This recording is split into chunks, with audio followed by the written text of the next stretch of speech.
ahead as we give. Let's thank our worship team just for leading us to the throne today. How about that? Man, I love that song, Goodbye Yesterday. Woo. Man, I'm excited next week. Man, we got a choir concert going down here next Sunday night, and I'm going to tell you something, man. I was in the lobby, and I heard them, and I thought angels were in our lobby. I thought that the rapture was happening, and it was the choir. And I'm telling you what, man, they can just flat out sing. So I do want to encourage you. It's at 5 o'clock next week. It's going to be 1 hour. Man, come and worship with us. Let your heart be lifted by their worship. And, man, they just get it done, man. I'm fired up for it. It's going to be a great time.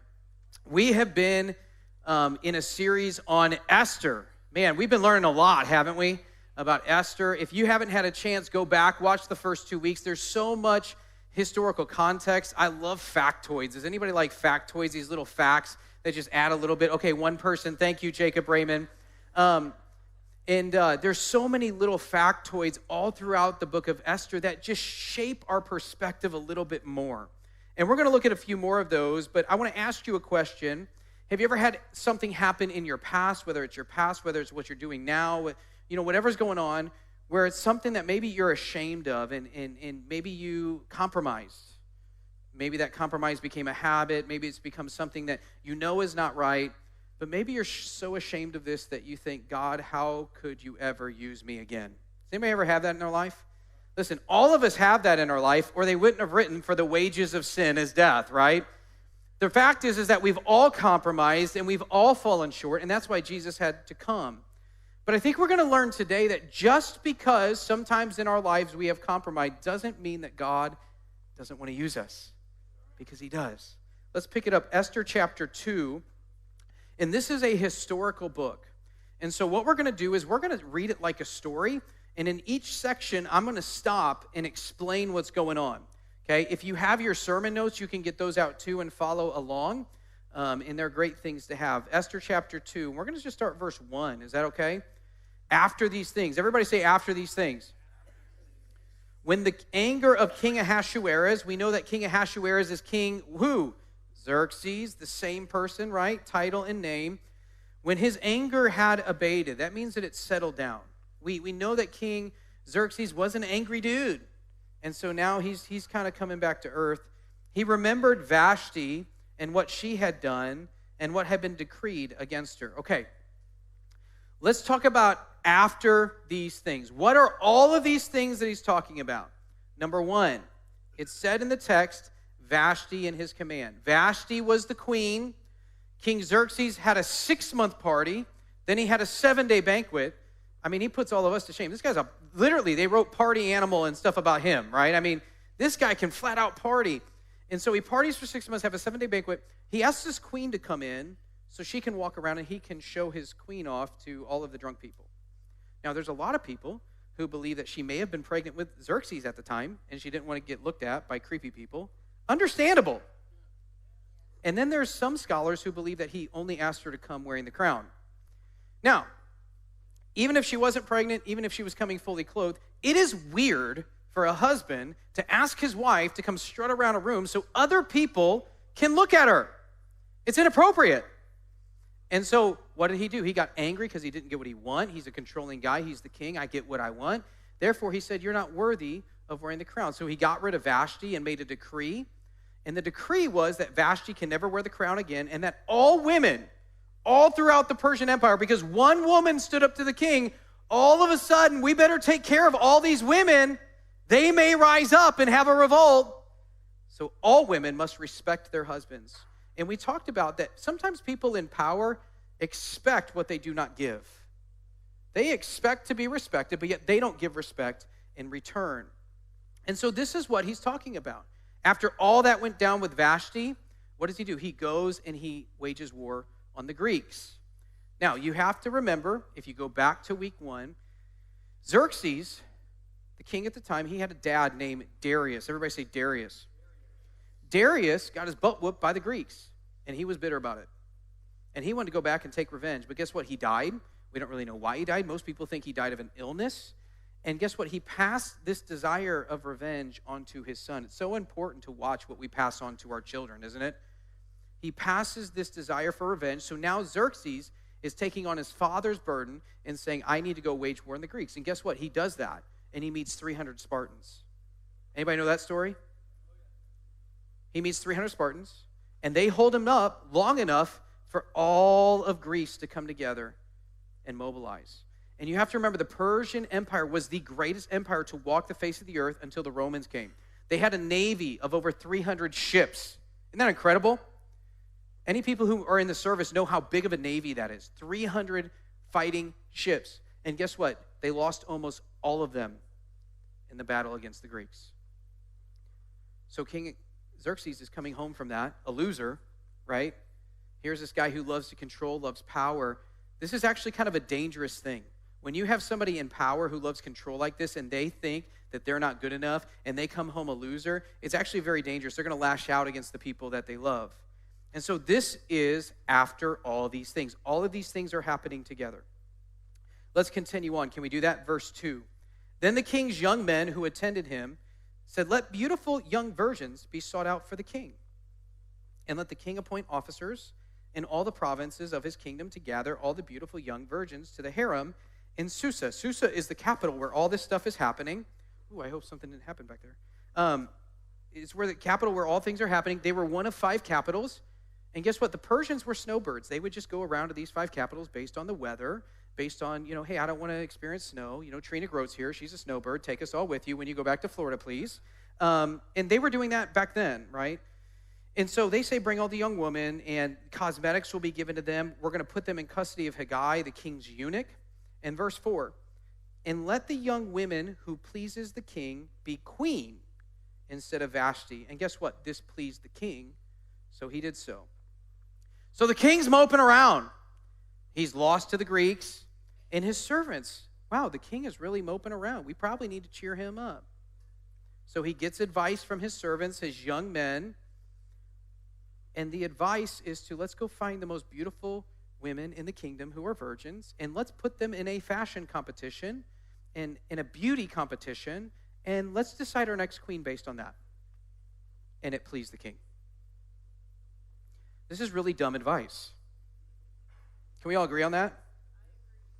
I want to tell you something. If you are a married person, be very careful who you get advice from. If you're somebody who wants to aspire to have a healthy marriage, be very careful about who you get advice from, because here's the thing we need to know from this. There will be inner turmoil in your relationship if outer beauty is all that matters. There will be inner turmoil if all you care about is outer beauty. I want to give you 3 things to watch for if you're single, maybe you're a student, maybe you're a parent like me and you have 3 daughters and you just know there's going to be a day where some dude's going to show up on your doorstep, and that's just going to be like the worst day ever. You know what I mean?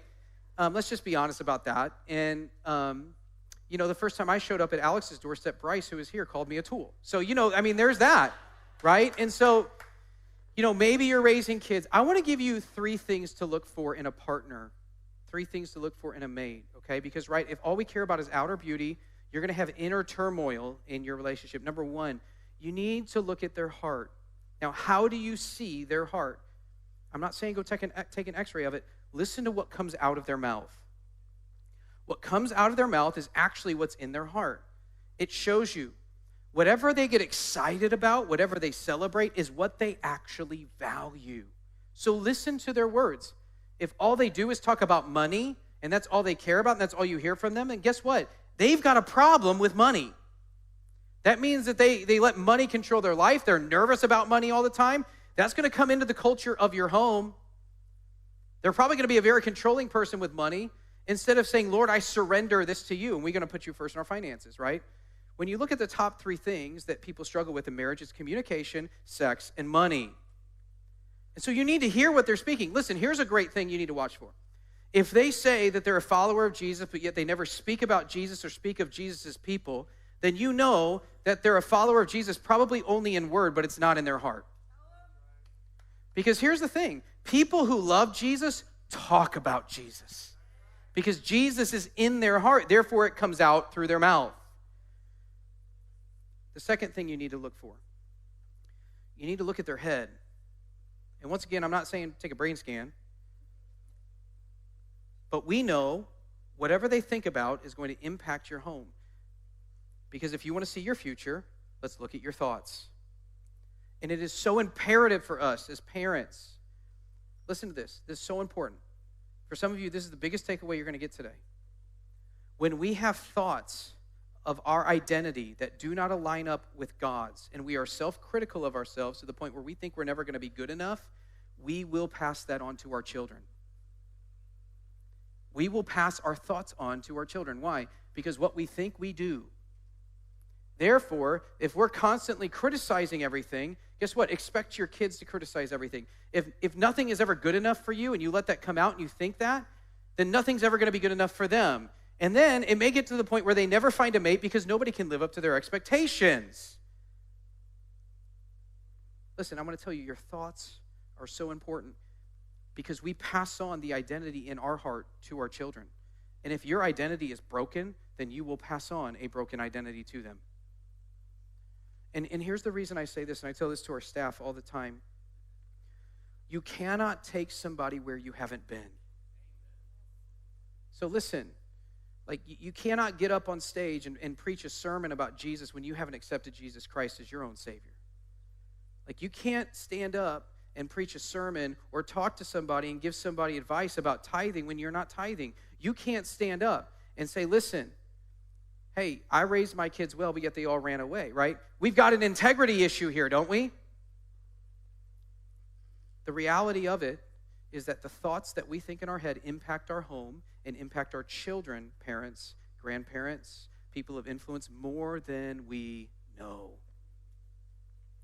So head, heart, number 3, heritage. There's a great insurance commercial that tries to help people not become their parents. Have you guys seen that? Right? Good luck with that. If you want to see a glimpse into your future, just look a generation ahead of you. You may try to fight it a little bit, but there are just going to be little quirks, right? Little quirks that you just can't shake it, right? My dad, whenever he used to spank me, that sounded weird. Let me start that again. I shouldn't have paused there. Before my dad spanked me, he always said, son, this is going to hurt me more than it hurts you. And I never understood that. Well, I get it now. Like, I get it. Like, it actually hurts me to discipline my kids. I don't want to discipline my kids, right? Like, there are some things that, like, hey, my parents would say, like, it'd be Christmas time. Oh, we just love watching you guys open gifts. We don't really want any gifts. It's just, it is a better gift for us to see you guys like what you have than for us to get gifts. And I'm like, who are you, dude? Like, I want the gifts, bro. Like, when you're a kid, right? You're like, well, I'll take all yours. How's that sound, And then you become a parent, you have kids, and then you realize, no, that actually is true. Like, I would much rather see my kids and see the thrill on their face, see the joy of their heart, because you know what? I can just go, if I need shoes, I'll just go get shoes. You know what I mean? It's like, that's how I am. And so, like, you say you're never going to be that, but it is a great glimpse of some things that have been passed down. We talk about 4 generations a lot here because that's a biblical number of influence going down through 4 generations. So what if, as you're trying to find a mate, you look back on the 4 generations of your mate and see what was passed down? This is so important because it's going to tell you what the family values and what they've built their family on. If you see a family that is unbelievably controlling, that is getting into everybody's business and trying to manipulate it, you probably need to be prepared. Be prepared to have a family that gets into your business. I had a guy one time, he's like, hey, I had this mother-in-law, and she would call me at 10 p.m. at night. And finally, I picked up the phone. I said, hey, if you want any grandchildren, stop calling me at 10 p.m. at night. So, yeah, thank you, Bill. And so here's the thing I'm trying to tell you. If you want to see what's going to be passed down, what you're going to experience with your mate, look at the generations of that family beforehand. This is one of the most defining things you need to look at. Are they a generous family? That would be one of the top questions I would be asking. Do you see them generous with their time, talents, and treasures? Are they giving? One of the things that is really, really cool is there's a lot of families here, and the Chapmans are here, and I want to highlight the Chapmans. They have kids in their home all the time from our student ministry. Amen. Whenever a student has a problem, most of the time they wind up at the Chapman's house. And so here's the thing. That is the heritage that you need to be looking for. These people who not only say, oh, Jesus every once in a while, but are living out Jesus. You walk in their living room and all of a sudden you see a Bible open and somebody's reading it, actually reading it, right? It's not just collecting dust. Or maybe you walk in a room and And they're like, hey, I just met this person, they're in need, and we're talking about Jesus right now. Like, that's ministry, that's heritage being handed down. Hey, they're not trying to control money, they're giving money to be generous to serve others. These are the types of things to look for. Heart, head, heritage. I want to look 2 Corinthians 6:14. It says this, and it confirms this: do not be unequally yoked with unbelievers. Why? For what partnership has right with wrong? Right and wrong cannot reconcile together. They're two totally different things. And that's what it's saying. When you get in a relationship with somebody who says they believe Jesus but really don't, like, there's going to be turmoil internally. The second thing you need to say, this verse says, is what fellowship, what partnership can light and darkness have? They can't. They're two totally opposite things. They can't be in partnership together. And it's describing what a relationship looks like when we are unequally yoked with different values, different beliefs. It is going to cause inner turmoil. Why is this so important? Outer beauty fades, and inner beauty grows over time. The man who invented eHarmony, he said this in his book. He said the most important thing to do when you're evaluating a person to be your husband or your wife is to start from the inside out. Listen, I mean, we don't have to look far for proof from this. You guys ever been to a high school reunion? Right? You guys remember, like, that dude that, like, everybody, they thought he was the hottest dude in the school, and, you know, was really buff, and everybody wanted to date this guy. And then you get to the high school reunion, you're like, dude, man, you've had one too many chili dogs. You know, you're like,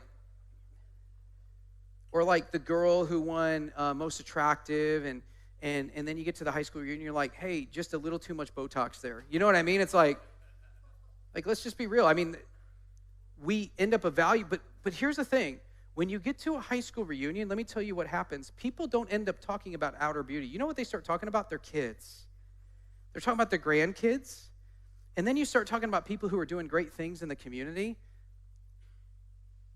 And here's what I'm trying to tell you. Outer beauty does not last. So if you build a foundation of relationship on outer beauty, it will not last. Because you cannot marry just somebody on their looks, because it's not going to last. Here's the thing that happens. Inner beauty grows in a relationship, and here's how it happens. The first time you have a kid, and you guys got to make decisions together that are really hard, financial decisions, your character grows. And not only does it grow individually, but it grows together. And then guess what? You experience first death in the family. That's really hard. And you guys got to walk through this together. And all of a sudden, you become so attractive, not just to their outer beauty, but to their inner character. Their inner character, because you've seen it firsthand as you've walked through hardship in the relationship, but you've also seen it grow. Grow. See, outer beauty will fade, inner beauty will grow. Let's continue on with our story. Esther chapter 2, verses 5 through 6. It says, now there was a Jew in Susa, the citadel, whose name was Mordecai. Everybody say Mordecai. The son of Jair, the son of Shimei, and son of Kish. If you have your Bible, highlight Kish, and then highlight a Benjamite. Those are two important things. Who had been carried away from Jerusalem among the captives carried away with Jeconiah, king of Judah, whom Nebuchadnezzar, king of Babylon, had carried away. If you remember, there was an empire before the Persian Empire, the Babylonian Empire. They overtook the Israelites, and they carried a bunch of Jews away, and they scattered them all around the world. Those are called diaspora Jews. Everybody say diaspora. Diaspora means scattered. And there are still a lot of diaspora Jews around the world today. But if you keep track, guess what?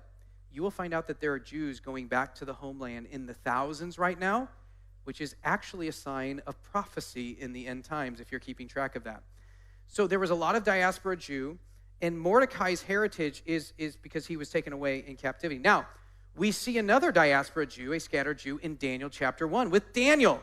Daniel was taken away from his homeland, and what did they do? They changed his name and gave him a Babylonian name. They tried to help assimilate him in the culture, and we see the same thing here. Let's talk about Mordecai for a second. His Babylonian name is Mordecai, and it's named after the god Marduk, and he's a Babylonian god. See, they changed their name so they assimilate. He is the son of Kish. Everybody say Kish. What's so important about Kish? Kish was the father of King Saul. Anybody heard of King Saul before? King Saul was the first king of Israel. Now, it's very interesting. This tells us that Mordecai was a direct descendant of King Saul. And it's funny that we're talking about outer beauty versus inner beauty, because we're going to go into 1st and 2nd Samuel for like 25 weeks, 30 weeks maybe this fall, and just go verse by verse. It's going to be fantastic. But here's the thing. We're going to read this story. But the thing about Saul was that they chose Saul literally based on outer characteristics. They wanted a king because God wasn't good enough anymore, because they couldn't see him, and they compared themselves to other nations. And guess what? When you compare yourself to somebody else, nothing's ever going to be good enough, not even God in your life. And so they were comparing themselves. They say, well, we want a king that we can see. God, you're not good enough for us anymore. We want to be like them. Very dangerous. So they look around and they see this really tall guy who's handsome, who's really muscular. Hey, why don't we pick that guy over there? And they pick Saul to be their king. And what happens? They pick this person based on outer characteristics, and he starts well, but he implodes. He implodes. Never pick somebody for a leadership position who doesn't have the inner character to withstand it. Because the thing is they should have been like, hey, we see Saul here. Maybe we should get to know Saul for about 6 months, or maybe a year, kind of test him out, see how he goes, right? They didn't even do that. Hey, this guy looks great. Let's put him in a leadership position. And guess what? Years later, God tells Saul to do something and obey him, and Saul doesn't do it to the full extent. And this story happens right here because of Saul's sin. And Randy's going to talk about that next week, Randy MacArthur. It also tells us that he's of the tribe of Benjamin. Everybody say Benjamin. It was one of the 12 tribes, and we have a picture here, and I'll send this out in the email if you can put it on the side screens as well. Benjamin was in between, like right in the middle of all the tribes, so it got caught up in all this tribal fighting, okay? The thing you need to know about the tribe of Benjamin is that they were the special ops forces. Really great warriors. In fact, we see Judges chapter 20. If you want to go read a fascinating story, go there. Man, you think our world is depraved, go read that one. Holy cow. And so it talks about all the tribes come against Benjamin, and it takes them 3 times fighting them to actually overcome the tribe of Benjamin, because they're such good warriors. And this is what it says in Judges chapter 20, verse 16. Among all these were 700 chosen Benjamites who were left-handed. Benjamites were known for being left-handed. We have any left-handed people in the house today? Any lefties? Okay, there's one righty who's acting like a lefty, but he's only raising his right hand. We'll give you the benefit of the doubt, Jacob. We love you.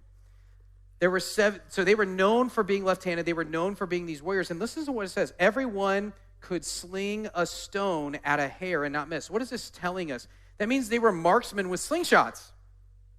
And very interesting factoid.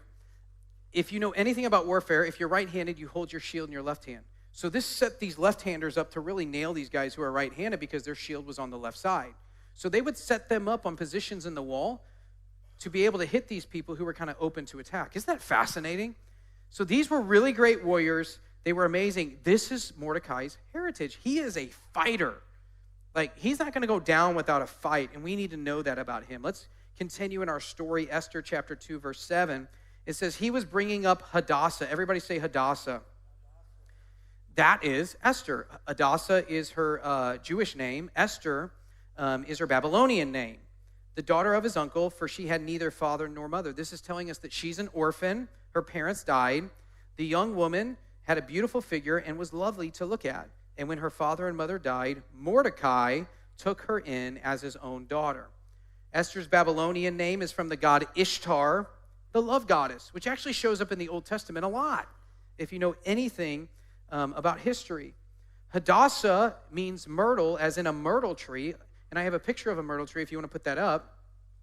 Myrtle trees were used in the festival of booths with the Jewish people. What they would do is they would put their booths up, and then they would decorate their booths with myrtle trees. Isn't that really cool? Another great factoid, isn't it? And here's the thing you need to know. Esther means star. Esther means star. And so her name is kind of a reflection, if you can throw that picture back up of the myrtle tree, it's kind of a reflection of this myrtle tree, because their flowers look like, we may not be able to see it. The flowers look like stars. Not only that, but she kind of is used by God to be a star for the Jewish nation. It's amazing how God even is in control of the details. Let's continue on. Esther chapter 2, verse 8. So when the king's order and his edict were proclaimed, what is this order? It is the order to bring all the beautiful virgins to Susa so we can have our beauty contest. And when many young women were gathered in Susa, the citadel, in the custody of Haggai, Esther was also taken into the king's palace, put into the custody of Haggai, who was in charge of the woman. So, this is a great question. Did Esther go under her own will? Say, hey, I see an opportunity. It's an honor to be queen, be able to move up in life. Did Mordecai say, hey, there's an opportunity. I'm going to pressure you to do this. I'm going to put you in this competition. Or was she taken from her home? It's an interesting question. We need to ask it so we understand the context. I'm going to be honest. No one knows. We don't have an answer. If you read Charles Swindoll or Chuck Swindoll, he would say that she's taken from her home, but I'm going to read just a quote from John MacArthur's commentary. It says, it is impossible to tell if Esther went voluntarily or against her will. The word there, when they talk about gather, it just means to gather, collect, or assemble. So there's not really a lot of force in the word, so we really don't know. So here's what we're going to do. We're going to look at it kind of in both perspectives here. Because if she was forced to go, then she was put in a situation she never asked to be in. And how many of us have been there? You've been put in a situation you've never asked to be in, and then all of a sudden you've got to be God's star, or you got to be God's light in that situation. The second one, if she went willingly, then she's highly compromised as a Jew. And Mordecai is highly compromised. Let's continue on Esther chapter 2, and we're going to read the rest of the scripture, and then we'll talk about it. Verse 9, and the young woman pleased him and won his favor. This is the eunuch, Haggai, who's taking care of them, so Esther's won his favor. And he quickly provided her with cosmetics and her portion of food, and with 7 chosen young women from the king's palace, and advanced her and her young women to the best place in the harem. Esther had not made known her people or kindred. You need to highlight that. She did not tell anybody she was a Jew. For Mordecai had commanded her not to make it known. And every day Mordecai walked in front of the court of the harem to learn how Esther was and what was happening to her. You remember the first time you put your kid in like a competition, how nervous you were, and you're like, I hope they're doing well. That's Mordecai right now. Like whether she was taken by herself, he's trying to figure out, I hope she does well. I hope she's doing good. He's concerned. Verse 12. Now when the turn came for each young woman to go into King Ahasuerus, after being 12 months under the regulation for women, since this was the regular period for their beautifying, 6 months of oil and myrrh, and 6 months with spices and ointments for women. So for 12 months a year, they just beautify the women with cosmetics, oil. Can you imagine that? To prepare them to see the king. And then, verse 13, when the young women had gone through their 12 months and they went into the king, they were given whatever they desired to take from the harem to the king's palace. In the evening, she would go in, and in the morning, she would return to the second harem in custody of Shazgaz. If you have a kid coming up, there's a great name for you, by the way. The king's eunuch, who was in charge of the concubines. She would not go into the king again unless the king delighted in her and she was summoned by name. So what is this telling us? This was very high stakes. These women were competing for the crown. They would go in and have a sexual affair with the king for one night. And if he didn't like her, they would be returned to the harem with the concubines, never to be called on by the king again to live a life where they can never marry. Isn't this terrible? This shows you how low of a view they had of women in this society. And I want to tell you something. This is modern day Iran. They still have this kind of view of women. What they're doing in Iran is completely wrong to women. In fact, they make them cover their whole bodies, and it's discriminatory. And you know what? There is a dark force that is taking that geographical piece of land and making them repeat the same sins, anti-Semitism, discrimination against women, over and over and over again, and God does not like it. In fact, God values women. He does not devalue women.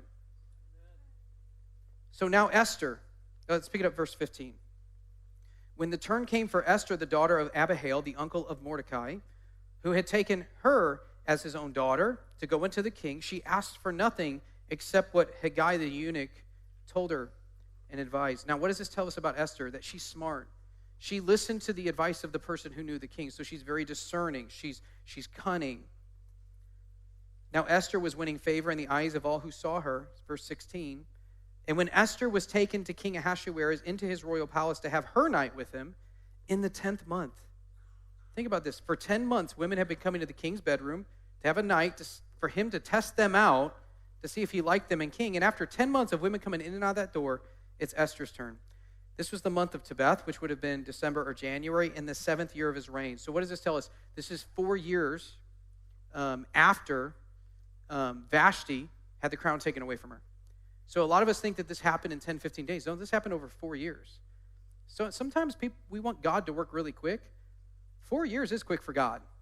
Why? Because he doesn't work day to day. He works generationally. And God is working, and he's putting puzzle pieces together. I want to tell you, Josephus wrote in his Antiquities of the Jews, which is a great Jewish historian, that there were around 400 virgins selected for this contest. And now after 10 months of the king having all these different virgins come to his bed, it's Esther's turn. So verse 17, let's see how it goes.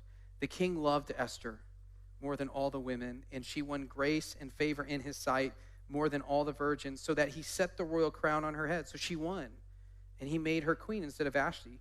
Then the king gave a great feast for all of his servants. It was Esther's feast. This guy loves to party, doesn't he? He also granted a remission of taxes to the provinces and gave gifts with royal generosity. I want to talk a little bit about Esther. So I grew up believing that Esther was this amazing woman of faith, and she is. But the beautiful thing about this story is we actually get to see her walk into that faith. Right now, she is not the person who's going to walk in front of the king. Those are two different people. And she's about to grow into that through the experiences that we're about to see. And I want to tell you some things. Esther was used by God, but Esther is pretty highly compromised right now, whether she went or she was forced to go. And here's why. Number one, she lied and said that she wasn't a Jew. She hid that. Now, not only did she hide it, but people actually thought she was a Persian, not just in words, but in deeds. How do we know that? Well, the scripture says that she ate whatever they gave her. In the Old Testament, God gave the Jewish people very strict dietary restrictions. And the reason he did that is he wanted them to be set apart than all the other peoples out there. And so we have two examples in the Bible of people who have been taken into captivity or maybe brought into the king's palace and had to make a decision. The first one is Daniel in chapter 1. Daniel chapter 1. We see him brought into the court, and they say, you're going to eat from the king's table. We're going to assimilate you. And what does he say? He says, no, I'm not going to eat from the king's table. In fact, why don't you give me a chance to eat what my God says I'm supposed to eat? And what happens? He does that, and many of you have benefited from it. You've done the Daniel fast, right? And so he does that, and guess what? The king sees that he was far greater than all the other young men, and he's elevated in the Babylonian Empire. And in fact, if you know anything about Daniel, he's actually carried over into the Persian Empire, and Cyrus the Great gives him a lot of power as well. So for two huge empires, because of Daniel's stand in Daniel chapter 1, he has great influence for God. Now we see Esther, who is probably fearing for her life because there's a great spirit of anti-Semitism in this country, right? We could probably say to ourselves, wow, she's probably justified in lying. But I think the fact is she did. Second of all, she ate from the king's table. This would have been food that was, dedicated to false gods. Most likely it wouldn't have been kosher. And so she would have known all of this, but yet she hid that and went along with it. So whether she was taken by force or whether she went on her own will, she's kind of compromised right now based on what God has told her to do. Number 3, and this one is kind of tough. She's deceiving them because her parent figure tells them to. Mordecai. Mordecai's scared for her life, most likely. And he's saying, just lie. Number 4, she goes in and has a sexual relationship with the king. She doesn't really stand up. You guys ever notice that? No matter what the consequences were, maybe we should stand for righteousness. Now, it's easy for us to say, sitting here in this room right now, isn't it? Being in Esther's position, that would have been really hard. But you know what? God says that sex is supposed to be between a husband and a wife. And so now we see a relationship that is sexual outside of marriage before that even happens. And then also, God told the Jews not to intermarry with Gentiles. Gentiles are anybody who's not Jewish. And so now we see her marrying a Gentile and not doing what God asked her to do. So whether she was forced to go or whether she went on her own will, there are moments where Esther is a little bit compromised. Now, as I studied this, I grew up in a church where they said Esther knew the hand of God was on her all the time. And I believe that. But you also can't deny the facts of the Bible right here. That she was compromised. And here's what I want to tell you. This is actually really good news for us. There are moments where we're fearful and we compromise in our own lives. All of us can think about it. We know exactly those moments. And maybe we've compromised a little bit, and then it just kind of snowballed into this really bad habit. You guys know what I'm talking about? And all of a sudden, it's a normal rhythm, a sinful rhythm of our life. Esther's compromise didn't stop God from using her. And I want to tell you something. Your compromise, your sin, it doesn't scare God. In fact, God is going to use you through the compromise. The amazing thing is even though she compromised, she found favor. Everybody say favor. She found favor with those around her. This is what I want you to take away from this portion of the story. God is not finished with you because you compromised. God is not finished with you. Because guess what? There's going to be a time in Esther's life where she's going to have to take a step forward in faith because life forces her to. And there are times in our life where we're living a compromised life, and then something drastic happens in our life, and it forces us to take a step of faith. I'll never forget when I was a young man, I was just single, just doing whatever I want, right? You know, it's like, hey, I'm spending my money here, going to the gym, I have no restrictions. You know what I mean? You're just living free. Then I get married, and I have kids. And then I realize, listen, I can't keep doing what I want to do. I actually have to take a step forward, or we're going to be homeless. Like, I got to pay bills. Like, there are just these things in your life that get dropped in there. Like, hey, Esther, there's a plot to kill the whole nation of Israel. And unless you step forward, they will be killed. And genocide is going to happen. There are times in your life just like that are big moments where God forces you to come out of your compromise and to shine for him. Sometimes God plants these things in our life to motivate us to come out of the compromise and to force us out of it. Listen, God's not finished with you because you compromise. I want to tell you a story about William Coper. Everybody say William Coper. I got a sweet picture of him. You can throw that on the side screens if you can. Man, thank God we don't have to wear those wigs anymore. Right? What were they thinking? Holy cow. This is William Coper. And William he was a depressed man, struggled with depression a lot. And if you read his story, he tried to kill himself numerous times. He actually had a carriage driver take him to the Thames River, and he tried to throw himself off, but the carriage driver saw what was going on, pulled him back. He tried to kill himself with a blade. The blade broke. He tried to hang himself, and then he ended up falling on the ground and being delusional because the door threshold fell. And then he tried to poison himself. Somebody showed up with the antidote. And you can go read all about this stuff. Like, it's crazy. It's like the guy was trying to compromise. He was so compromised in sin, he wanted to kill himself, right? And it's almost like God wouldn't let him kill himself. Isn't that amazing? And so he's trying to kill himself. He actually ends up checking himself into an institution for help because he realizes, I can't even kill myself if I want to, right? So he goes in this institution. He starts learning about Christ. He meets a guy named John Newton, who was a pastor.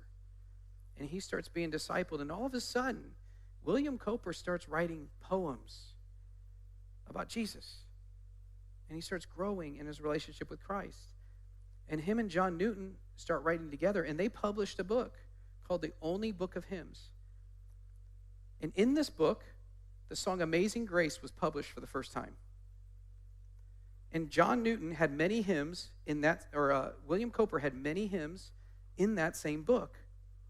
In fact, we sing hymns from William Coper. Here's one.